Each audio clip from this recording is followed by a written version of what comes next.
home on every rural road. Hyundai Country Calendar. This is their breakfast. They're just really hungry, aren't they? A working farm that's open to the public. We would like people to feel like this property is their family farm. And a business that's not about the money. We make sure that we're financially viable, but success to us is really how much we can give away.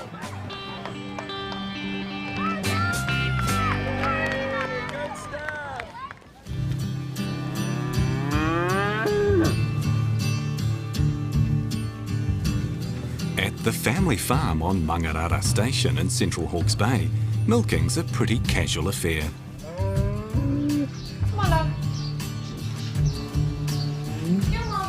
This is a pretty relaxed approach to dairy sheds, and we kind of work around our family life. I like to get the cows in after the children are on their way to the school bus in the morning. Greg Hart has only 24 dairy cows and one wannabe dairy sheep. That's Greg the sheep, who thinks he's a cow, basically.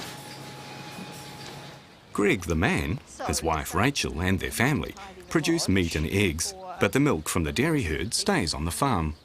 We're not a dairy farm. We have beef, sheep, pigs, hens for eggs and 24 dairy cows that provide food for the families and all those animals. The cows in the dairy herd are lovingly looked after by Greg's assistant, Lisa. There's a couple that I might put beeswax on this morning, just they've got a few little cuts and stuff. They're lucky cows. Lisa takes the milk from the shed here home for her family, and she's making some cheese, and we're doing butter, and we take it home for our family, and Rachel makes yoghurt, and so a lot of those sort of dairy products are all produced on the farm.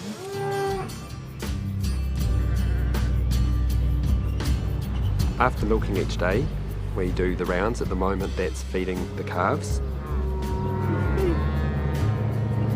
A lot of the drive behind the way we farm today came about through the realisation that fossil fuel is a limited resource. While on the face of it, Mangarara is a regular sheep and beef farm, Greg and Rachel are quietly exploring new and even radical approaches to business, community and agriculture. While agriculture, is fair to say, is probably one of the biggest problems on the planet, it also is the biggest solution. We have moved away from planting summer crops because of the energy involved with cultivating the paddocks, which also has consequences to degrading the soil. But also we have stopped making hay or silage. And they've reduced the need for supplementary feeds by raising calves and pigs, largely on pasture and milk. Talk about feeling popular, because they come rushing out to meet you every morning. It's nice to be loved. Morning, piggies. Here you go. They get a little bit of corn, but mostly their diet is pasture and also milk from our cows. We dilute the milk by about 50% because if they get whole milk, they just turn into little butter balls. Well, you don't want to get in the way of their feed. They'll push you out of the way, and so it's a real free-for-all, which makes it quite entertaining. Oh, that's not good.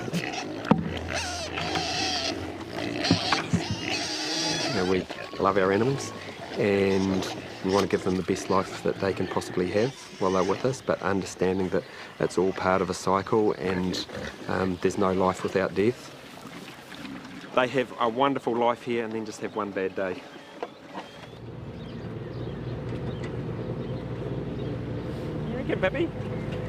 Greg and Rachel are guided by a philosophy known as regenerative agriculture.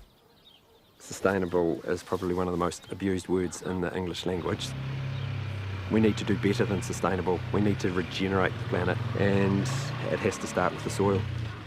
We're trying to reduce our fertiliser usage, and we still do use some phosphate, but we're aware that this is using lots of fossil fuels to mine them and then transport them and get them to New Zealand.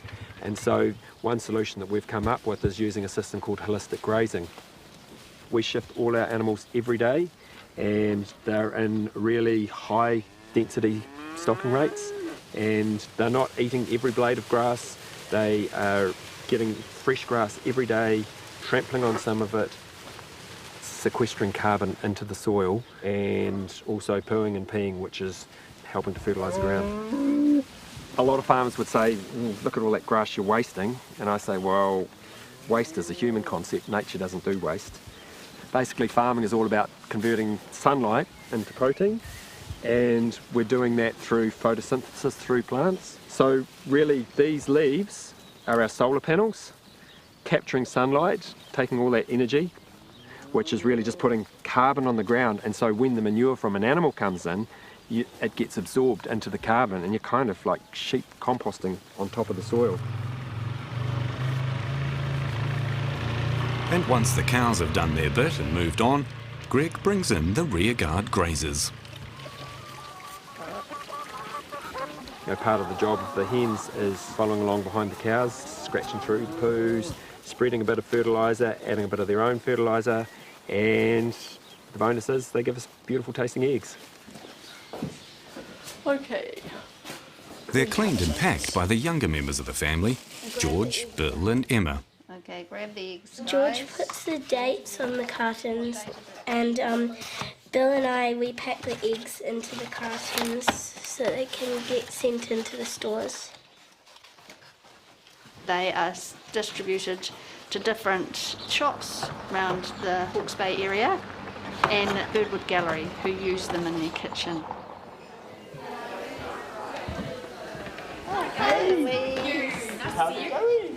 They choose to pay a bit more for the eggs. They love the story behind it and the fact that they are totally free range. Every mouthful we take is coming from a food production system that's either degrading the planet or regenerating it. And people that buy their food from us, they can be part of the solution. The newest enterprise on the family farm is frozen meat boxes. The carcasses are sent from a licensed abattoir to butcher Paul Greeny in Havelock North. It's really easy to make a quality product when you're given quality animals to begin with.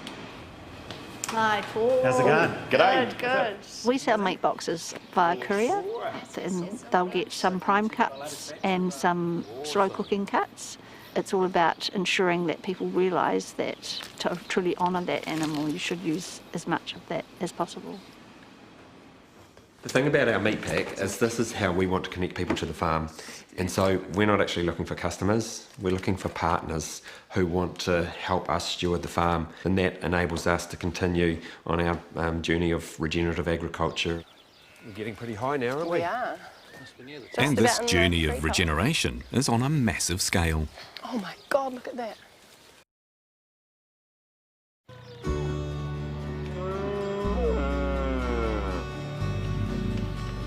Mangarara Station in Hawke's Bay supports 2 families. Quiet. Quiet, Ben. And according to owners Greg and Rachel Hart, there's room for more. Call out to them. Come on, darling. Hey, darling! Come on, girls.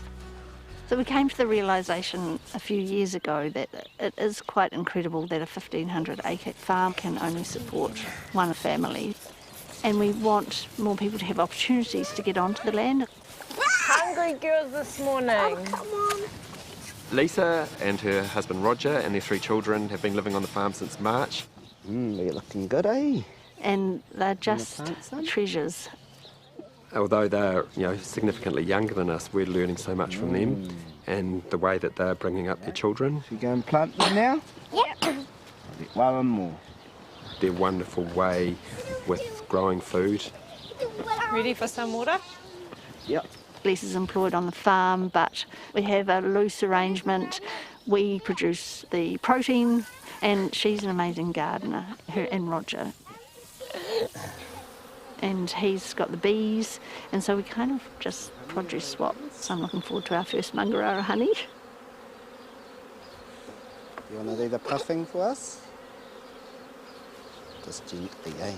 Roger is an experienced beekeeper, but he, Mieri and Aria are about to harvest their first ever Mangarara honey. Wow, look at that. All capped. The land can be so much more productive and profitable by creating fiefdoms on the farm. Nicely get the bees off here. Are you going to Hope not. Yum. For others to come on and add another little enterprise that complements and works within our farming business, yeah, that's where we're heading. The idea of a range of people on the farm undertaking different activities is a fairly new development. And it's early days for the meat box enterprise too. Greg and Rachel have brought in marketing and logistics whiz Trudy to get the message and the meat out there. Rachel, I'm going to start a new newsletter. Oh, good. Yeah. We wanted to get people involved in the farm, and so we decided upon people becoming friends of the farm. They support us in trying to improve the land, improve the way we farm, support regenerative farming practices, and they're not customers, they're supporters of a different way of doing business, and so they hopefully feel even more part of it and more open to ringing us up and saying, hey, we're free this Sunday, could we come out and have a look around the farm? The Hearts have an open gate policy, encouraging supporters to come and explore. Some just turn up. Others, like Ellie and Adam and their boys Billy, Wyatt and Zandy, book to stay in the Mangarara Eco Lodge.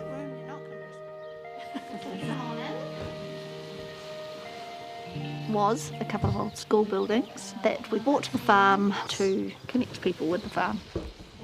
And so we've ended up with this beautiful macrocarpa clad building. The macrocarpa is harvested from the farm, and we've used all New Zealand product wherever possible. The kitchen.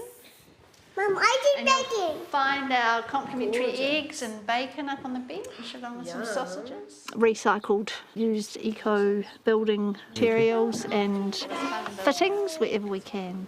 So you'll find Regenerative agriculture has an economic side too. Part of the rental income goes to one of the 4 charities Greg and Rachel support. These were old classrooms. Yeah. What we're doing here is not about the money at all. We do our budgets and we make sure that we're financially viable, but success to us is really how much we can give away. And that's all part of changing the whole economic model, in that it's just more about sharing the wealth. The idea behind it was really about connecting families back onto the farm. Do you want to go see the lake? Go have a run? Right. We can do tours and animal feeding and milking. Then there's the rest of the farm, which has got walking tracks on it, as well as just experience the farm. Here they come.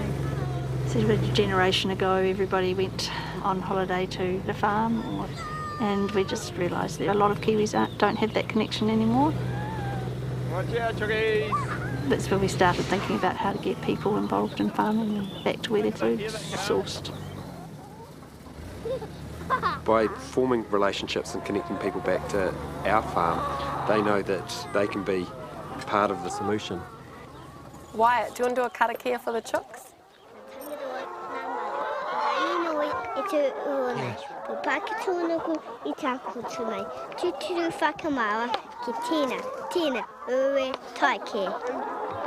One, two, three. Part of using the name The Family Farm, we would like people to feel like this property is their family farm. Okay, guys, here we go. Let's see what's in here. Here it comes. Good work, guys. You put that in the tray? But sharing the farm is not just a feel-good feature. It's part of a long-term commitment. This is all the stuff that was planted with the New Zealand Environment Trust. Okay. Wow. And so far we've planted about 65,000 native trees. Is that one of mine? Greg and Rachel have gained sponsorship to undertake major planting projects all over their 600-hectare farm. But in exchange, they have to open it to the public. That's what we wanted to do in the first place anyway. And so now people can come and see where their money's been spent, see trees growing around the farm. What do you think we might see on the walk? What would you like to see? Monsters. I think I know just the spot where we have monsters. Over in the corner of the forest there, next to the stream, I think there could be a monster hole. This forest would have been grazed for over 100 years. 15 years ago now, we put a Q2 covenant on it and protected it, and there's been no stock in, and there's just a whole lot of young plants growing. How old would this tree be, Greg? I'd be guessing, but that's well over 200 years old. Yeah, absolutely incredible. Yeah. Pretty big. Pretty big. That is older. Climb That, up to the very top. do you know that tree is older than anyone you know? It's 100. What's a bigger number than 100? Infinity. Visitors get it, and they love coming and seeing, you know, the bush regenerating, and I guess it's something about giving back rather than just taking. We do live in paradise, and that's why we want to share it with others. Wow, so cool. Sharing paradise is a responsibility Greg and Rachel take seriously. Tomorrow, they'll open the farm to more than 100 families. Gets it.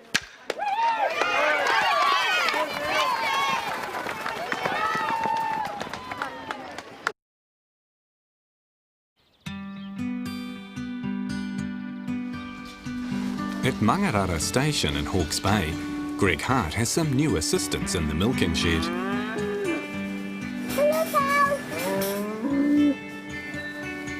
Keep your mouth closed. Yeah. Good man. Oh, a little bit more. Good. There is no typical day, and that's what we love. There is absolutely no normal around here. Every day there's something exciting, something different happening. Oh, here we go. Sure. Stand back. And see that one over there? Yeah. That's the milk that we're going to drink. So Did you have creamy. some milk for your breakfast? We had a lot of milk. She might be a newbie. The visitors that we've had, especially children, sit down and eat their meal. They just know where it's coming from. And where it's going to. Here comes the food. Can you hold on to that? I think we're going to get you to put some milk in. You have to squeeze this handle and some milk's going to come out, okay? Here he goes. That's the best. Look at them. Look behind us. Funny, isn't it? They are chasing us. Here we go. Breakfast time. Some of these ones they'll get to stay on this farm, and they'll become our dairy cows when they get big. Cool, like what you just saw, guys. In 2 years' time, Awesome. they'll be in the dairy shed giving us some milk. And some of them won't be so lucky. Some of them will end up in the freezer. Yeah. The usually chilled out pace of the morning routine is a little brisker today. What are you going to do? That's because by lunchtime, the family farm will be filled with hundreds of children and their families. Alrighty, get on your marks, get set. They're here for the annual Horseshoe Lake Triathlon. The triathlon is a fun event, and it's a run, a mountain bike on the farm tracks, and a kayak on Horseshoe Lake. It's for local kids to get out and have a go. We offer it free to the competitors. Good work, runners! Good work! Some children do the whole triathlon individually. Others compete as a team.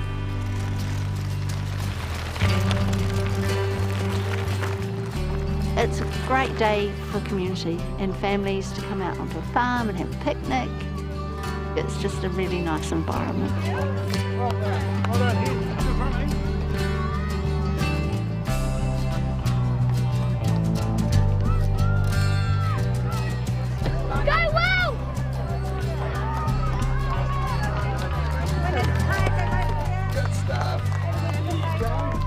And when the younger kids have completed their events, there's a turn for the older ones.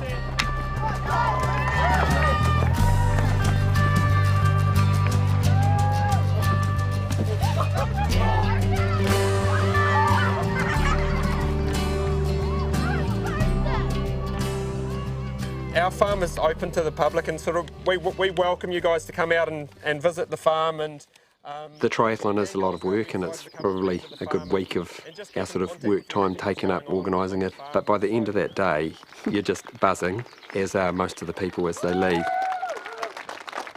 Well done, Bill. Well done, Jess. Good work, Emma. It's kind of what we do, isn't it? it's what it's all about. It's just, you know, people coming out onto the farm and having fun. Even the triathlon is part of the regeneration effort. Every participant receives a native tree.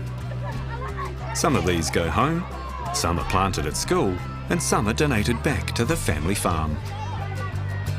I don't think the way we farm is any harder than conventional. In fact, it seems a lot easier, I guess, because there's just all that diversity and you don't get stuck in the mundane doing one thing and chuck all the interesting people into it, and it's never a dull moment. This fella loves what he does. We'll never get bored of this because there's always going to be something new to learn.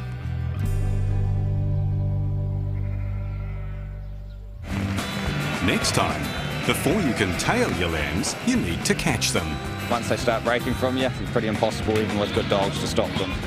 The trick to tailing, good men putting your gates and everyone knowing what the job is without having to be told. Come on, Bella, come on. And everyone needs to be kept happy. I just give him a few warnings, and if he keeps going, I just go home and say, do it yourself. That's next time on Hyundai Country Calendar.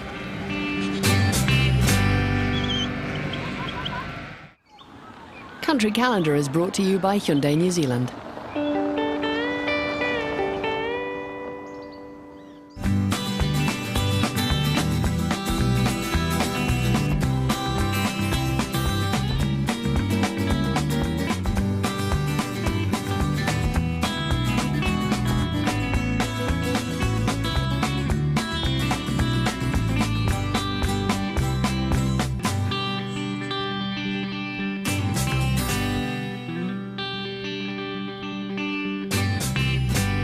Supporting local content so you can see more of New Zealand on air.